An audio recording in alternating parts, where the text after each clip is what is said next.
Marami sa ating mga anak ay nasasabihan na mayroong skin asthma, skin allergy, or eczema. Mapapansin nyo very dry, mapula, at nagbabalat-balat ang kanilang balat dahil sa matinding pagkamot. Makikita ito sa may harap ng leeg, harap ng braso, at likod ng tuhod.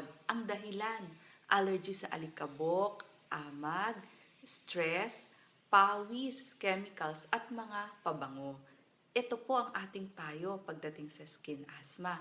3Ks, iwasang kutkutin, kalkalin, at kamutin ang makating balat dahil lalaki ang surface area na merong eczema. Bilisan lamang ang paliligo gamit ang inyong antibacterial soap o yung mga fragrance-free mild soap. Maglagay naman ng moisturizing lotion or moisturizing cream 2 to 3 times a day, lalo na pagkatapos maligo habang malambot ang ating mga balat.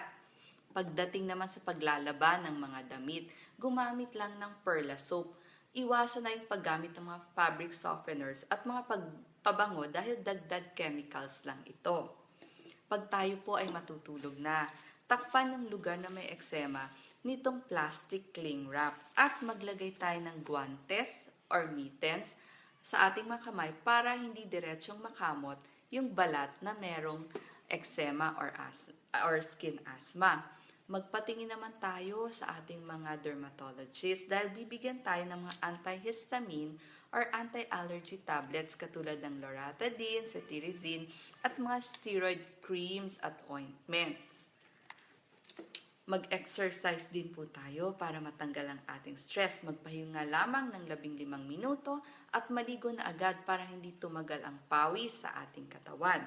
Pagdating naman sa pagkain, ilista sa ating diary yung mga pagkain nagdudulot ng pangangati para maiwasan ang kainin nito. Huling payo na po, linisin mabuti ang ating bahay. Pagpagin, walisin, o gamitan ng vacuum cleaner, lalo na yung mga unan, kutsyon, sofa, at mga kurtina dahil ang alikabok ay nagdudulot ng skin allergy at skin asthma. Sana po ay nakatulong ako sa ating problema sa balat. Salamat po.